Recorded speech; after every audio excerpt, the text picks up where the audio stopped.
Donc on est à la Boissière, donc le petit village de... Non, pardon, c'est un truc de fou. On refait. Donc pour ma part, je suis donc issu du monde viticole puisque je me suis installé donc à la suite de mes parents sur l'exploitation familiale, après avoir effectué des études de viticulture et d'œnologie et m'être un peu formé auprès de confrères vignerons. Et donc c'est après, à partir de 2016, qu'avec Mélanie, on a donc créé le domaine. Pour ma part, je suis issue d'une famille qui avait également des vignes. Après, je suis partie sur un autre registre puisque j'ai fait des études en histoire de l'art et en patrimoine, tout en gardant toujours un pied à la vigne pour ne pas m'éloigner de ce milieu-là que j'aime énormément.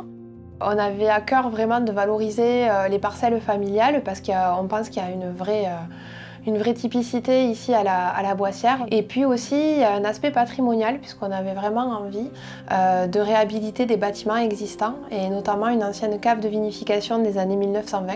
Et on est en train, à l'heure actuelle, de réhabiliter ce bâtiment pour pouvoir faire nos vinifications à cet endroit-là. Donc on est à la Boissière. La particularité de ce village, c'est d'être quand même un peu en altitude.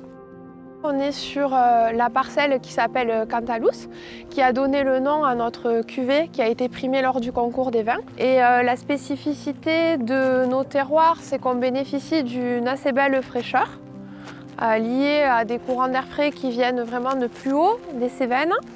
Et on a au niveau du sol une belle minéralité avec justement la spécificité d'avoir des calcaires dits à chaille de silex, c'est-à-dire des silex qui sont pris dans du calcaire et qui vont apporter une belle minéralité au vin.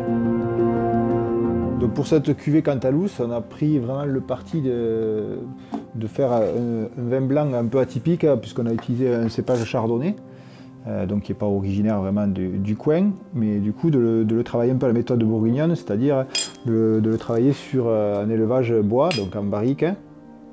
Donc ça qu'on a trouvé un peu intéressant, parce que ça allait apporter vraiment de la complexité au vin et de la longueur, donc ça permettait vraiment d'avoir des vins assez riches quand même, mais assez fondus.